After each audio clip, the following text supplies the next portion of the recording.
अस्सलाम वालेकुम my dear students, my name is Salman Riaz. Today we'll discuss chapter number 17 जो है reaction kinematics. The study of the speed at which a chemical reaction occur and the factors that govern the rate of reaction at a molecular level. Reaction kinetics का मतलब ये है कि chemical reaction कितनी speed से हो रहा है और कौन कौन से फैक्टर हैं जो उसकी स्पीड को मोलिकुलर लेवल के ऊपर गवर्न करते हैं। मतलब कौन से फैक्टर बदलेंगे तो स्पीड ऑफ रिएक्शन चेंज हो जाएगा। अब पहली थ्योरी इसमें पढ़नी है अपने collision theory of reaction rate. Collision theory कहती है कि reaction take place only, reaction सिर्फ उस वक्त होगा when the participating particles, atoms, molecules और ion collide with one another. जब एटम्स हैं, मॉलिक्यूल्स हैं या आयन हैं एक दूसरे के साथ टकराते हैं। Only a very small fraction of collisions lead to product formation. सिर्फ एक बहुत छोटी सी जो फ्रैक्शन है कोलिजन की वो उससे प्रोडक्ट बनते हैं। These are called affective collisions. ये collisions क्या कहलाएंगी? Affective collision कहलाएंगी। The rate of reaction depend upon the number of affective collision, और जो रेट है ये नंबर ऑफ affective collision के ऊपर डिपेंड करता है। जितनी नंबर ऑफ affective collision ज्यादा होंगी उतनी स्पीड ऑफ रिएक्शन ज्यादा होगा, मतलब रेट ऑफ रिएक्शन ज्यादा होगा।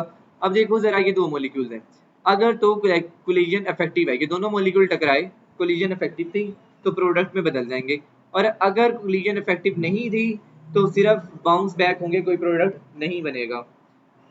अब रेट कौन कौन सा है जो कि अफेक्ट करता है रेट ऑफ रिएक्शन को? Factor affecting rate of reaction. Factor affecting rate of reaction में है पहला पार्टिकल्स पर यूनिट वॉल्यूम। एक वॉल्यूम, यूनिट वॉल्यूम के अंदर कितने नंबर ऑफ पार्टिकल मौजूद हैं।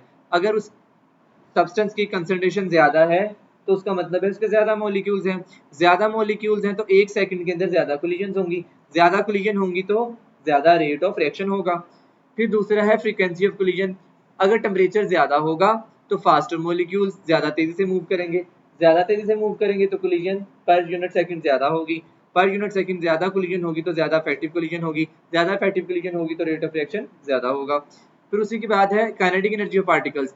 जब हम टेम्परेचर बढ़ाते हैं तो टेम्परेचर बढ़ने की वजह से काइनेटिक एनर्जी बढ़ती है, काइनेटिक एनर्जी की बढ़ने की वजह से पार्टिकल ज्यादा तेजी से मूव करते हैं, पार्टिकल ज्यादा तेजी से मूव करते हैं तो उनके पास ज्यादा विग्रस मोशन होता है, ज्यादा विग्रस मोशन होता है तो इसका मतलब उनके कोलिजन करने के, कोलाइड करने के चांसेस ज्यादा हैं। ज्यादा चांसेस है तो ज्यादा इफेक्टिव कोलिजन होने के चांसेस होंगे। अगर वो ज्यादा चांस हो जाएंगे तो प्रोडक्ट बनने के ज्यादा चांसेस हैं, प्रोडक्ट बनने के ज्यादा चांसेस हैं तो इसका मतलब ये है कि रेट ऑफ रिएक्शन ज्यादा होगा। फिर उसके बाद है एक्टिवेशन एनर्जी। एक्टिवेशन एनर्जी होती है minimum amount of energy needed for a reaction to start. किसी रिएक्शन को शुरू होने के लिए जो सबसे कम एनर्जी चाहिए होती है वो क्या होगी? Activation energy. Only particles with equal to और ग्रेटर देन, उनके पास एक्टिवेशन एनर्जी से अगर ज्यादा एनर्जी है या उसके बराबर एनर्जी है तो उस दौरान जो है आपका रिएक्शन होगा, अदरवाइज रिएक्शन नहीं होगा।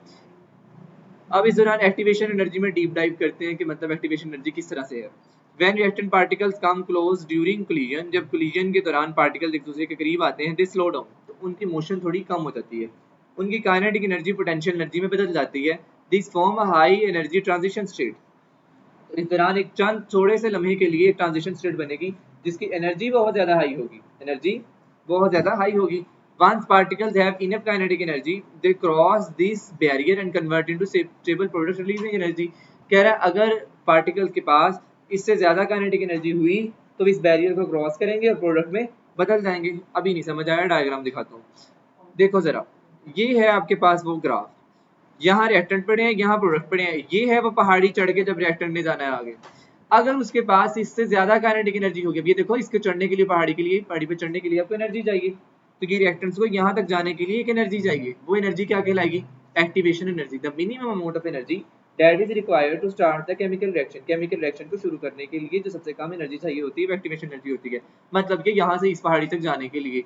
अब जब यहाँ तक जाएगा तो वो एनर्जी मिनिमम काइनेटिक है। अब इससे ज्यादा होगी तो फिर इस पहाड़ी को प्लांग कर वो आगे प्रोडक्ट में कन्वर्ट हो जाएगा। ठीक है, पहाड़ी का लफ्ज वैसे इस्तेमाल करो, लेकिन ये एक हाई एनर्जी स्टेट होती है जिसको ट्रांजिशन स्टेट बोला जाता है। तो इस दौरान रिएक्टेंट जो है ये एक्टिवेशन एनर्जी जब इनके पास होगी तो यहाँ से जाने के बाद प्रोडक्ट में कन्वर्ट हो जाएंगे और इस दौरान एनर्जी क्या करेंगे? रिलीज करेंगे।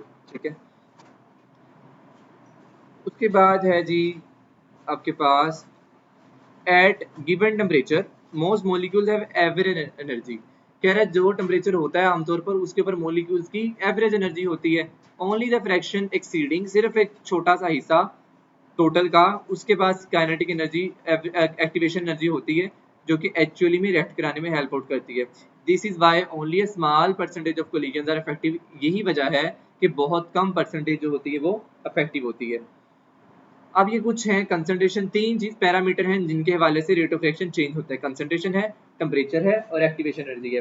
देखो जरा, बाकी सारी चीजें मैं कांस्टेंट रखता हूँ। रेट ऑफ रिएक्शन आपको नीचे नजर आ रहा होगा। अभी कह रहा है कि अगर कंसंट्रेशन इतनी है तो रेट ऑफ रिएक्शन एवरेज है। अगर मैं कंसंट्रेशन बढ़ा दूं, अगर मैंने कंसंट्रेशन क्या कर दी, बढ़ा दी, देखो रेट ऑफ रिएक्शन फास्ट हो गया। पहले एवरेज था, अब फास्ट हो गया। अब कंसंट्रेशन में दोबारा से वापस ले आता हूँ उतने पे। अब मैं क्या करता हूँ, मैं टेम्परेचर को बढ़ा देता हूँ। टेम्परेचर के बढ़ने से क्या हो रहा है, रेट ऑफ रिएक्शन बढ़ता जा रहा है। ठीक है, मैं फिर इसको उसी जगह पे लेता हूँ जहाँ पे था। एक्टिवेशन एनर्जी को बढ़ाना शुरू कर दूं। एक्टिवेशन एनर्जी को बढ़ाऊंगा तो रेट ऑफ रिएक्शन कम होना शुरू हो जाएगा। रेट ऑफ रिएक्शन कम होना शुरू, इसकी वजह ये है कि क्योंकि उस पहाड़ी को पिघलाने के लिए जितनी ज्यादा एनर्जी चाहिए होगी तो उतने कम जो मॉलिक्यूल्स हैं वो रिएक्ट करके प्रोडक्ट में बदल पाएंगे। तो इस वजह से ये आपका रेट ऑफ रिएक्शन जो है वो कम होना शुरू हो जाएगा। नेक्स्ट डायग्राम भी इसकी देख लेते हैं। इफेक्टिव कोलिजन, जब ये दोनों एक दूसरे से टकराएंगे, प्रोडक्ट बनेंगे तो इफेक्टिव कोलिजन हो जाएगी। अदरवाइज एक दूसरे से टकरा के बाउंस बैक होंगे, कोई रिएक्शन नहीं होगा। एनर्जी प्रोफाइल हमने देख ली। उसके बाद है kinetic energy distribution. Given temperature के ऊपर molecules have distribution of kinetic energy उनके पास होती है, और सिर्फ कुछ फ्रैक्शन होती है जिसके पास काइनेटिक एक्टिवेशन एनर्जी से ज्यादा एनर्जी उसके पास मौजूद होती है। अब ये ग्राफ देखो जरा, यहाँ तक तो एक्टिवेशन एनर्जी है। ठीक है, अब ये बाकी यहाँ जाके क्या होगा, रिएक्टेंट जो है प्रोडक्ट में बदलेंगे। ये है एक्टिवेशन थ्रेशोल्ड, ये क्या है, एक्टिवेशन थ्रेशोल्ड, यहाँ एक्टिवेशन एनर्जी है। तो इसके बाद आपके नंबर ऑफ मॉलिक्यूल जो प्रोडक्ट में बदल रहे होंगे। समरी इसकी देख लेते हैं। रेट ऑफ रिएक्शन क्या है, रेट ऑफ रिएक्शन कह रहा है कि केमिकल रिएक्शन जिस स्पीड पे टेक प्लेस होता है उसको रेट ऑफ रिएक्शन बोलते हैं। इफेक्टिव कोलिजन का ये मतलब है कि वो कोलिजन जिसकी वजह से प्रोडक्ट्स बनेंगे। एक्टिवेशन एनर्जी का मतलब ये है वो मिनिमम अमाउंट ऑफ एनर्जी जिसकी मदद से रिएक्टेंट पार्टिकल्स को चाहिए होती है रिएक्शन को स्टार्ट करने, केमिकल रिएक्शन को शुरू करने के लिए। ट्रांजिशन एनर्जी स्टेट का मतलब एक हाई एनर्जी इंटरमीडिएट स्टेट, जब रिएक्टेंट एक दूसरे के करीब आते हैं कोलिजन के दौरान, उसको बोलते हैं ट्रांजिशन स्टेट। कोलिजन थ्योरी कहती है कि रिएक्शन उसी वक्त होगा अगर पार्टिकल्स के पास सफिशिएंट एनर्जी होगी और करेक्ट ओरिएंटेशन होगी। करेक्ट ओरिएंटेशन का ये मतलब है कि वो एक करेक्ट लोकेशन के अंदर, करेक्ट मतलब कह लो स्पेस के अंदर जो वो करेंगे दूसरे से रिएक्ट, उस दौरान प्रोडक्ट बनेंगे। अब मेमोरी में यही रखना है कि अगर कंसंट्रेशन ज्यादा, कोलिजन ज्यादा तो रेट ज्यादा। टेम्परेचर में टेम्परेचर ज्यादा तो स्पीड ऑफ मॉलिक्यूल ज्यादा तो कोलिजन फ्रीक्वेंसी ज्यादा। काइनेटिक एनर्जी ज्यादा, फास्टर मॉलिक्यूल्स मूव करेंगे तो कोलिजन ज्यादा होगी।